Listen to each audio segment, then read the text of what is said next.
1 मई दोपहर 2 बजे ग्रेटर नोएडा में स्थित शिवदा ढाबा के सामने एक स्कोडा कार आकर रुकती है। कार से एक लड़की उतरती है जो कि MBBS छात्रा है। इसके साथ 2 लड़के और भी उतरते हैं और ढाबा संचालक के 15 वर्षीय बेटे कुणाल को उठा ले जाते हैं। दर्शकों को बता दे 5 दिन बाद ही कुणाल की बहन की शादी थी। जब ढाबा संचालक कृष्ण शर्मा को अपने बेटे के अपहरण का पता लगता है तो वह तुरंत भागकर मदद मांगने के लिए पुलिस स्टेशन पहुंचता है। इंस्पेक्टर साहब ने अपने आध्यात्मिक ज्ञान यानी कि तीसरी आंख से देखा और कहा कि तुम्हारे बेटे का अपहरण नहीं हुआ है। पीड़ित पिता रोते बिलखते ढाबे पर वापस आया और अपने रिश्तेदारों को इस पूरे घटनाक्रम की जानकारी दी। इसके एक दिन बाद कृष्ण शर्मा अपने बेटे के अपहरण का वीडियो लेकर थाने पहुंचे और इंस्पेक्टर साहब को वीडियो दिखाया। साहब ने वीडियो देखकर बताया कि कुणाल अपने दोस्तों के साथ कहीं घूमने गया है और आ जाएगा 1-2 दिन में। तभी 5 दिन बाद एक नहर से कुणाल की लाश बरामद की गई। आपको बता दें, इस पूरी हत्या को यानी कि इस वारदात को अंजाम देने के लिए अपराधियों ने कई क्राइम की वेब सीरीज भी देखी थी ताकि बिना सुराग छोड़े हत्या को अंजाम दिया जा सके। 12 IPS और 6000 पुलिस वालों ने क्यों इस बच्चे को बचाने की थोड़ी सी भी कोशिश नहीं की, आप जानकर शॉक्ड रह जाओगे। चलिए आपको पूरी कहानी सुनाते हैं सिलसिलेवार तरीके से। कृष्ण शर्मा नाम का एक 45 वर्षीय शख्स एक ढाबा चलाता है। ढाबे का नाम है शिवदा ढाबा। 1 मई को करीब 2 बजे कृष्ण अपने बेटे कुणाल को कहता है कि उसे कुछ देर के लिए बाजार में जाना है और तब तक वह ढाबे को संभाल ले। कृष्ण को गए करीब 10 मिनट ही बीते थे तभी एक स्कोडा कार ढाबे के सामने आकर रुकती है। कार से तन्वी नामक लड़की उतरती है जो कि MBBS छात्रा थी। ये ढाबे के अंदर जाती है और कुणाल को कहती है कि कार में कोई है जो आपको बुला रहा है। 15 वर्षीय कुणाल इस बात से अनजान था कि उसके साथ कोई हैवानियत भी हो सकती है। कुणाल के जाने का एक कारण ये भी था कि अक्सर ऐसी जगहों पर कई बार जान पहचान वाले कार रोककर बुला लेते हैं। कुणाल भी ये देखने के लिए कार के पास गया ही था तभी 2 युवकों ने उसे कार के अंदर खींच लिया। ये सब इतनी जल्दी हुआ कि आसपास के बहुत कम लोगों का ध्यान गया। कुणाल को बैठाने के बाद ये कार तेज गति से आगे चली गई। कुछ देर बाद जब कृष्ण ढाबे पर पहुंचते हैं तो उन्हें बताया जाता है कि एक स्कोडा कार आकर रुकी थी और कार सवार युवक कुणाल को अपने साथ ले गए। कृष्ण ने आसपास तथा कई जगह पता किया मगर कुणाल का कोई सुराग नहीं मिला। करीब 4 घंटे बीत जाने के बाद शाम 6 बजे कृष्ण पासी के पुलिस स्टेशन में गया और अपने बेटे कुणाल के अपहरण की शिकायत दर्ज करानी चाहिए, लेकिन पुलिस ठहरी अंतर्यामी। SHO और इंस्पेक्टर साहब ने तुरंत खुफिया दिमाग लगाया और कृष्ण को बताया कि उसका अपहरण नहीं हुआ है, तुम्हारा बेटा 1-2 घंटे में वापस आ जाएगा। यहाँ पीड़ित बाप रोते बिलखते अपने घर आया। तब तक यह बात पूरे इलाके में फैल चुकी थी। कुछ जान पहचान वालों ने थाने में जानकारी निकाली और फोन करवाया मगर क्या मजाल पुलिस कोई कार्रवाई कर दे। कुणाल के परिवार की रो रो के रात निकल गई। उनका बेटा अब तक घर नहीं लौटा था। 2 मई को कृष्ण और आसपास के लोगों ने अपने स्तर पर जांच शुरू की। इत्तेफाक से ढाबे के पास लगे CCTV कैमरा में ये सारी घटना रिकॉर्ड हो गई। आप भी देखिएगा इस वीडियो को।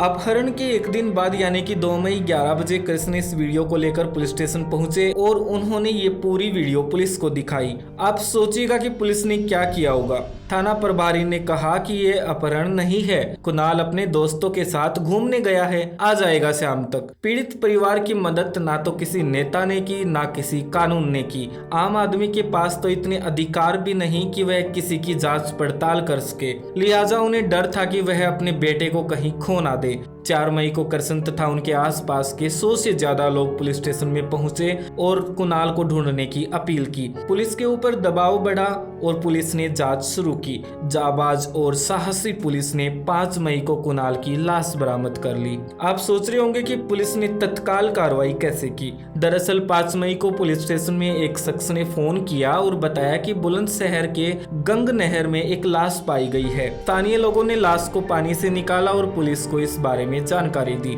इस हत्याकांड को दबाया नहीं जा सकता था, ना ही इसे इग्नोर किया जा सकता था।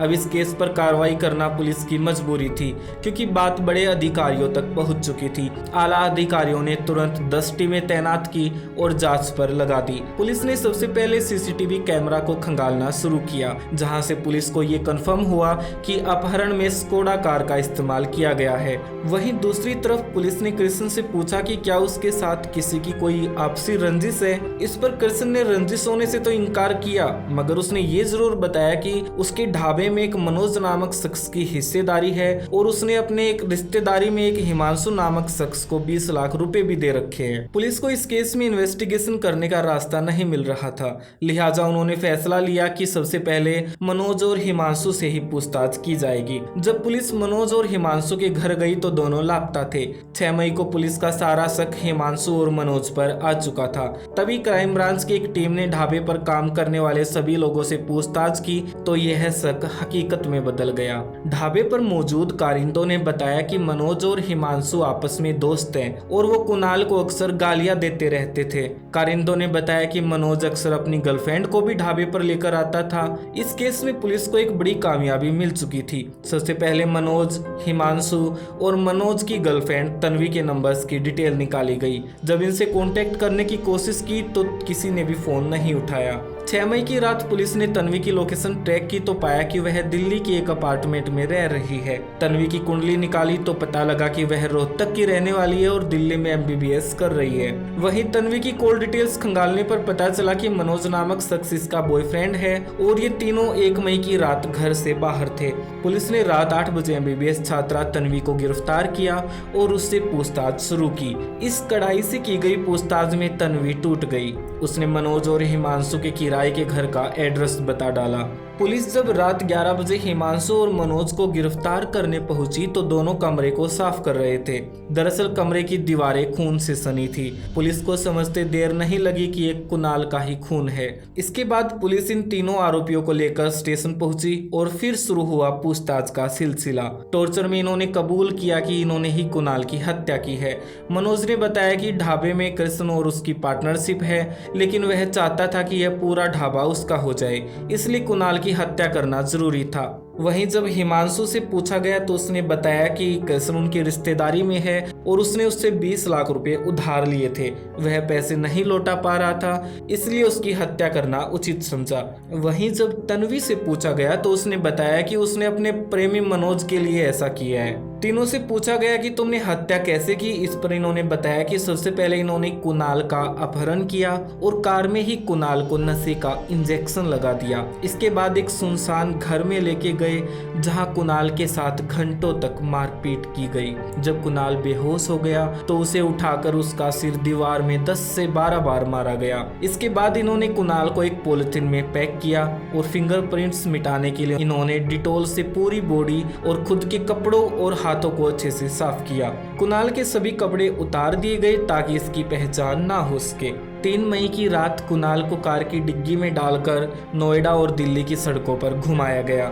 साथ ही ये लोग सोचते रहे कि लाश को कैसे ठिकाने लगाएं। तभी इन्हें आइडिया आया कि इसे नहर में डाल दे, जिससे लाश बहकर कई किलोमीटर दूर तक चली जाएगी। इसी मानसिकता के साथ तीनों कुणाल की लाश को बुलंदशहर की गंग नहर के पास ले गए और मौका पाकर शव को नहर में बहा दिया। इत्तेफाक से नहर में बहते हुए शव पर स्थानीय लोगों की नजर गई और उन्होंने इसे पानी से बाहर निकाला। स्थानीय लोगों ने इस पूरे मामले की जानकारी पुलिस को दी। इस केस में शायद पुलिस समय रहते कार्रवाई करती तो कुणाल को बचाया जा सकता था, मगर पुलिस की लापरवाही के कारण एक बच्चे की जान चली गई। ये कोई पहला मामला नहीं है। पुलिस की लापरवाही के कारण अनेक हत्याएं होती रहती हैं, मगर प्रशासन फिर भी खामोश रहता है। तमाम भांड मीडिया इस केस में पुलिस की किसी भी प्रकार की कोई भी कमी नहीं बता रहे हैं। 6 तारीख को कुणाल की बहन की शादी थी। परिजनों का आरोप है कि जब वह शुरुआती 2-3 दिन तक पुलिस स्टेशन गए तो उन्हें थप्पड़ मारकर वहां से भगा दिया गया। खैर, पुलिस ठहरी पुलिस। देश का दुर्भाग्य है कि हमें ऐसी कानून व्यवस्था को सहन करना पड़ता है। क्या मजाल वर्दी पहने एक्टिंग करने वालों पर कोई आवाज उठा दे। आज की घटना और जानकारी हमने अगर स्वतंत्र रूप से बताई हो तो चैनल को सब्सक्राइब जरूर कर दे। फिर मिलते हैं नए केस के साथ। तब तक के लिए खुद का और अपनों का ध्यान रखिए। मुझे अब जाना होगा। बाय।